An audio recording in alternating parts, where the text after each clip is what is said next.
I'd like to share the theoretical concept of interpersonal responsibility as described in our text, a peer-reviewed article, and the film Mrs. Doubtfire. I will be making connections to the topic of divorce. Through our text, we learned that not losing sight of a key ingredient is what's most important. In other words, my relational responsibility to the other should be the main focus. For example, with divorce, the health, happiness, and well-being of a child should be the main focus. Interpersonal responsibility also engages a communicator with an ethical charge to attend to practices that bind a given relationship together. Interpersonal responsibility also nourishes that relationship that one seeks to support. So what is interpersonal responsibility? Our text shares with us that the first assumption is the nature of the relationship and that that's what matters. That's what we have to focus on in order to grow these relationships. Another thing we have to understand is that when circumstances change, the relationship is going to shift. For example, with divorce, when two parents decide they're going to divorce, it affects the children and it will shift the relationship that the children have with the mother and with the father, and it may even change the relationship that the siblings have with one another. So interpersonal responsibility cannot be forced and it cannot be demanded. It has to be something that each participant in the relationship is willing to take part in. So we can invite and we can demand on occasion, but that demand may not be received in the same manner that it is given. There is dialogic ethic in interpersonal communication, and these are the ways in which we engage the relationship. So the first one being listening without demand. As I stated before, there are instances where there can be demand, but it may not be received in the same way that it was intended. 2 is attentiveness. 3, dialogic negotiation. So basically we must negotiate together. It has to be a dual effort. It cannot be singular. 4, dialogic ethical competence. In this, it shows in our text, it includes evaluation and self-reflection, also the ability to move from knowledge to actually learning. And then 5 is dialogic ethics. And it says in our text, dialogic ethics listens to what is before the relational partners, attends to the historical moment, and seeks to negotiate new possibilities.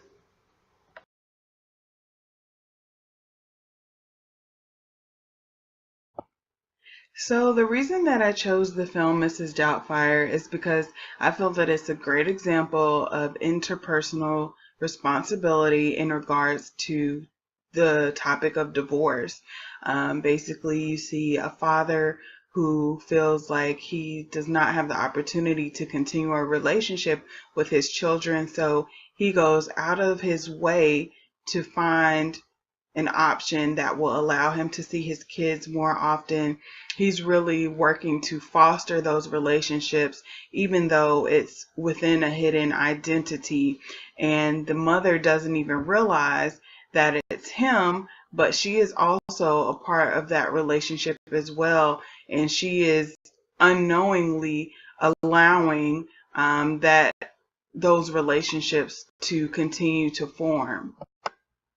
So in our text on page 128, it says, as persons and historical circumstances change, the relationship shifts as well. So that's exactly what happens in Mrs. Doubtfire.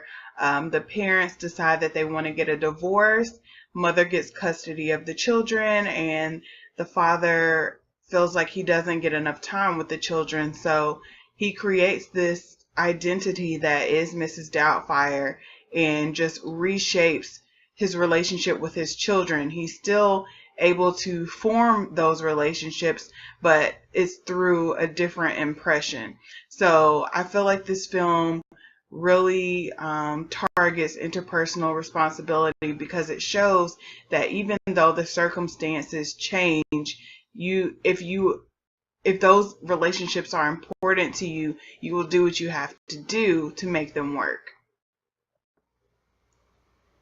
The title of the scholarly article that I selected is The Impact of Marital Equality, Divorce, and Remarriage on the Relationships Between Parents and Their Children. And some of the key findings are as follows. Parental marital equality has long-term effects on father-child relations regardless of gender. That's definitely seen in the film Mrs. Doubtfire. Short-term effects are a characteristic of mother-child relations and only perceived by mothers. Although divorce without remarriage hurts sons' relationships with both fathers and mothers, it hurts father-daughter relationships even more. And mother-daughter bonds appear to be improved by divorce. The article takes a look at two theoretical frameworks that directly discuss the impact of parental marital equality on the quality of parent-child relations. Both frameworks claim that the quality of mother-father and parent-child dyads are interrelated. The first of these two frameworks is the spillover perspective, which argues that when parental relationships are positive, this emotion carries over and positively affects the quality, behaviors, and interactions within parent-child bonds. The second is the compensatory framework, which hypothesizes a negative effect of parental marital equality on parent-child relations. In conclusion, Arnett, Fritz, and Bell give the key to interpersonal responsibility. They say it lies in the answer to one question. Do given persons work to honor a relationship, whatever the consequences? What is your response? And do you feel that you communicate mindfully in reference to interpersonal responsibility?